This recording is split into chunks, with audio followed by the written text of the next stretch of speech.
అందరికీ నమస్కారం.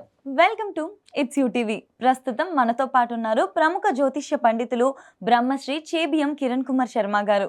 గురుగారితో మాట్లాడి జూన్ 2వ తారీఖు తర్వాత జరగబోయే గురు మార్పు వల్ల ద్వాదశ రాశుల వారు కూడా ఏ విధంగా ఉండబోతుందో తెలుసుకుందాం. అంతకంటే ముందు ఇటువంటి ఆధ్యాత్మికపరమైన వీడియోస్ కోసం ఇప్పుడే మన ఛానల్ని సబ్స్క్రైబ్ చేసుకోండి. నమస్కారం గురుగారు. అఖండ ఐశ్వర్యమస్తమా. గురుగారు, సింహరాశి వారికి ఏ విధంగా ఉండబోతుంది? దాదాపుగా గురు ప్రభావం వల్ల చాలా ఇబ్బందులు పడే రాశి ఎవరంటే సింహరాశి వాళ్ళు ఒకళ్ళే. చాలా ఇబ్బందికరంగా ఉంటుంది. ఎందుకంటే వీళ్ళకి వ్యయంలోకి గురుడు వచ్చేస్తాడు. అంటే 12వ స్థానంలో, జన్మరాశి నుంచి 12వ స్థానంలోకి ఉంటాడు. ఆర్థిక నష్టం, టెన్షన్కి ఉంటుంది. బాబోయ్ భయపెట్టిస్తున్నారు, ఇట్లా భయపెట్టి మీరు డబ్బులు దండుకుంటున్నారు, మీరు చూసినా చూడకపోయినా మాకు వచ్చేది ఏం లేదు, ఇలా చెప్పడం వల్ల నాకు వచ్చేటువంటి ప్రయోజనం కానీ అప్రయోజనం కూడా ఏం లేదు. కాబట్టి వీళ్ళకి టెన్షన్ ఎందుకంటే ఆల్రెడీ వీళ్ళకి అష్టమ శని ఎక్కువ ఎఫెక్ట్ ఉంది. ప్లస్ ఇప్పుడు కర్కాటకంలోకి 12కి గురుడు వస్తున్నాడు. ఇటు మానసికమైన ఇబ్బంది, అనారోగ్య సమస్యలు, ఆర్థిక నష్టాలు, అంటే మూడు వైపుల నుంచి వీరికి ప్రమాదం పొంచి ఉంది. కాబట్టి ఎంత వీరు మౌనంగా ఉంటే అంత మంచిది. ప్రతి చోట మౌనం. రెండవది వీళ్ళకి రెండు ప్రమాదాలు వీరికి. ఒకటి అగ్ని ప్రమాదం ఉంది, రెండవది నీటి ప్రమాదం ఉంది. ఈ జల సంబంధించిన నీటి వాళ్ళకి వెళ్తే మాత్రం వీరికి ప్రమాదం ఎక్కువగా ఉంటుంది. దయచేసి సింహరాశి వారు ఎవ్వరు కూడా ఈ నీటి జల విహారాలకి వెళ్ళకూడదు. ఎట్టి పరిస్థితులు వెళ్ళకూడదు. వీళ్ళకి చాలా ప్రమాదకరమైనటువంటి సిచ్యువేషన్, వీళ్ళకి నష్టాన్ని ఎక్కువ పొందుకుంటారు. అంటే ఒక రకంగా చెప్పాలంటే బోట్ ప్రయాణం, బోటు మీద ప్రయాణం, మన తిరువనంతపురం వెళ్దాం, అక్కడ సముద్రంలో బోటింగ్ చేద్దాం, లేదంటే శ్రీశైలం బోటింగ్ చేద్దాం, ఇవన్నీ కూడా ప్రమాదం ఉంటుంది. ఇప్పుడు అడగవచ్చు, ఏమండి బోట్లో చాలామంది ఉంటారు, అందులో సింహరాశి వాడు ఒకడు ఉంటాడు, మిగతా రాశులందరూ కూడా మంచి రాశులు కదా, మరి వాళ్ళు ప్రమాదంలో పడ్డప్పుడు ఈయన ఒక్కడి వల్లనే అవుతుందా అని అడిగేవాడు కూడా చాలామంది ఉంటారు. సమాధానం చెప్పాలి కదా. కామెంట్ ఈజీగా వచ్చేస్తుంది, పెట్టడం వాడికి ఈజీ, చెప్పడం నేను కష్టం కదా. నేను చెప్తాను ఇప్పుడు ఒక చిన్న కథ చెప్తాను మీకు. ఇక్కడ కథ చెప్పి టైం మనం ముగించుకుందాం. ఒక బస్సులో అందరు కూడా ప్రయాణం చేస్తుంటారు, కాశ్మీర్ వైపు వెళ్తుంటారు. కొండల మీద లెఫ్ట్ మనకి రోడ్ లేదు, పాతాళమే ఉంది, రైట్ సైడ్ కొండ అడ్డం ఉంది. వీళ్ళు వెళ్తుంటారు మెల్లగా. మధ్య మధ్యలో ఒక పెద్ద పెద్ద పిడుగు పడుతుంటుంది.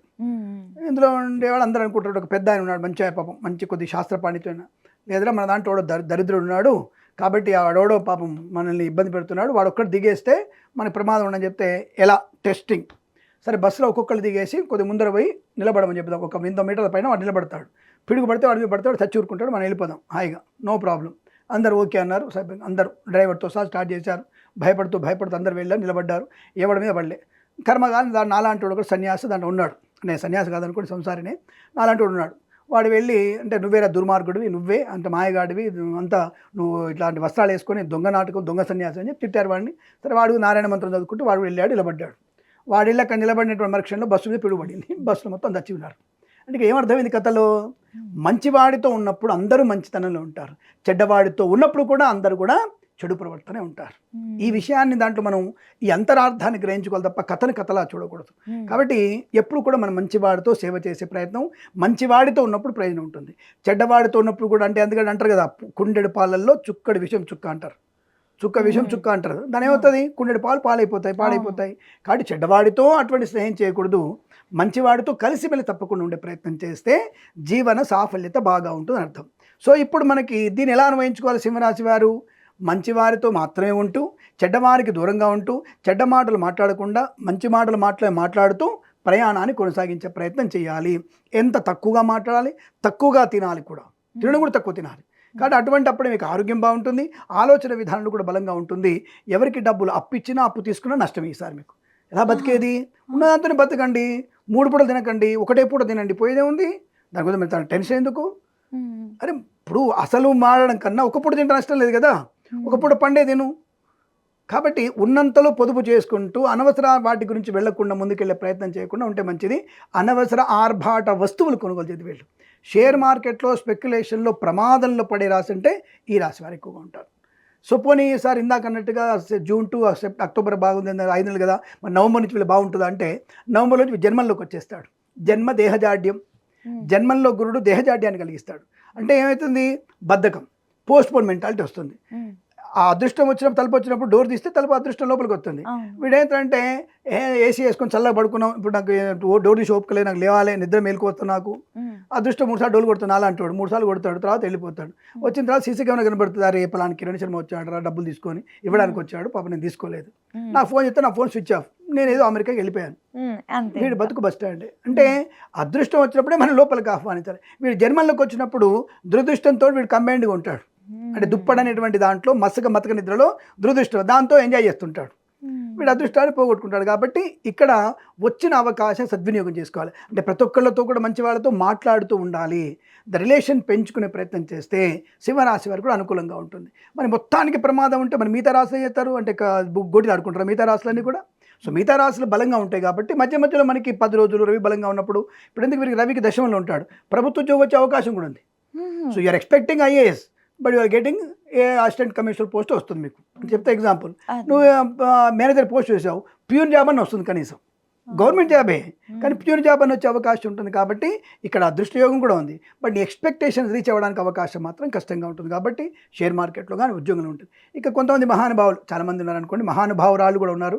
అంటే 100 కోట్ల తిమింగలాలు కూడా ఉన్నాయి కదా. మనం పోయిసారి మనం ఏదో మెడికల్ దాంట్లో తిమింగలాలు ఆడవడం చూసాం. ఇక మగవాళ్ళు కూడా బయటపడ్డారు. మెల్లమెల్లిగా ఈ సింహరాశి వారు ప్రభుత్వ అధికారులు అధికారిణులు అందుకని ఈక్వాలిటీ, ఆడపిల్ల కదా ఈక్వాలిటీ, మందులో కరెక్ట్ ఉన్నారు వాళ్ళు. వాడు ఒక పెగ్గేస్తే వీళ్ళు 2 పెగ్గులు వేసేవాళ్ళు ఉన్నారు. సో కరోనా టైంలో చూశాను నేను ఆడపిల్లలు బాటిల్ పట్టుకెళ్ళడం, ఫోటోలు కూడా చూశాను నేను. అది కూడా మాదాపూర్ సెంటర్లోనే చూసాను నేను, ఎక్కడో కాదు. అది కూడా ఎందుకు, ఒక దేవాలయంలో అర్చన చేయడానికి వెళ్తున్నా, అక్కడ ఎవరు లేరంటే వెళ్తున్నప్పుడు మంచి చూస్తే శుభ్రంగా 11ంటికే శుభ్రంగా ఆవిడ గారు మంచి ప్యాంట్ షర్ట్ వేసుకొని మంచిగా డ్రెస్ వేసుకొని బాటిల్ ఫుల్ బాటిల్ పట్టుకొని రావడం. అంటే ఫుల్ బాటిల్ అంటే పెద్దదే అండి, దాని ఫుల్ బాటిల్ అంటారు అనుకుంటాను నేను. అది పట్టుకొని రావడం చూశాను నేను. అంటే చూసే మాట్లాడుతున్నాను నేను.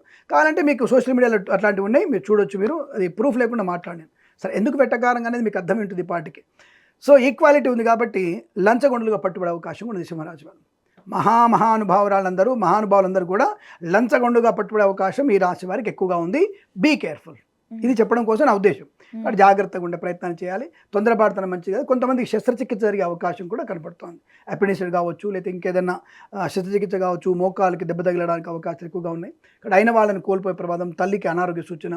నెగిటివ్ కూడా ఉన్నాయి, పాజిటివ్ అప్పుడప్పుడు మధ్యలో ఉన్నాయి. అంటే ఎక్కువ నెగిటివ్ ఉండి పాజిటివ్ మాత్రం ఉంది. మరి ఏం చేయాలండి వీళ్ళు?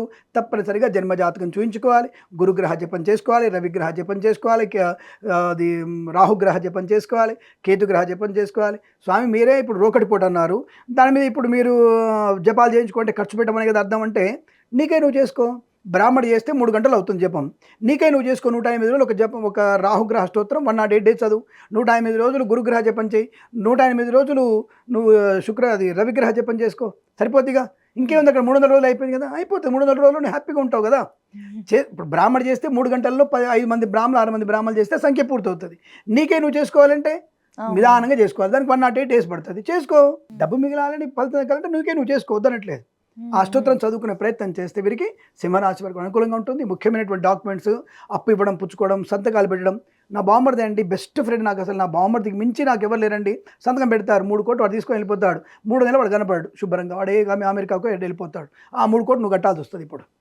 కాబట్టి ఎవరికి కూడా మొహమాట లేకుండా పూచికత్తుగా సంతకాలు పెట్టకూడదు, అది ప్రమాదము. ఆ విషయాన్ని గమనించుకుంటే చాలా మంచి ఫలితాలు ఉంటాయి. వీరికి అనుకూలంగా ఉంటుంది. ఆరోగ్యపరంగా, రాజకీయపరంగా కూడా అనుకూలంగా ఉండే అవకాశాలు. ఎవరైనా సరే చాలా జాగ్రత్తలు పాటించాల్సిన రాశి సింహరాశి ఒకటి. ఇంకా జాబ్ విషయాల్లో కూడా వీళ్ళకి రికగ్నిషన్ ఉంటుందా గురుగారు? రికగ్నిషన్ ఉంటుంది. ఎందుకు అంటే హై రికగ్నిషన్ ఉండదు, తాత్కాలిక. ఇప్పుడు మీరు 3.5 4 పాయింట్ స్టార్ రేటింగ్ ఇస్తారు కదా, వీళ్ళకి వచ్చేది 3 పాయింటే. 3 రేటింగ్స్ వస్తాయి వీళ్ళకి. అంత తక్కువ వస్తే ప్రమోషన్ రాదు, కానీ ఉన్న ఉద్యోగం ఉంటుందిగా, అదనమాట. సో ఉన్నదాన్ని కాపాడుకునే ప్రయత్నం చేయాలి. కెమెరామెన్గా టైంకి వస్తారు, పాపం మందంగా చూపిస్తారు, కానీ ఆయన చూపించేది ఒకటి డిలీట్ అయిపోయింది అనుకో అని మెచ్చుకుంటారా? అలా ఉంటుంది అనమాట. ఓకే గురుగారు.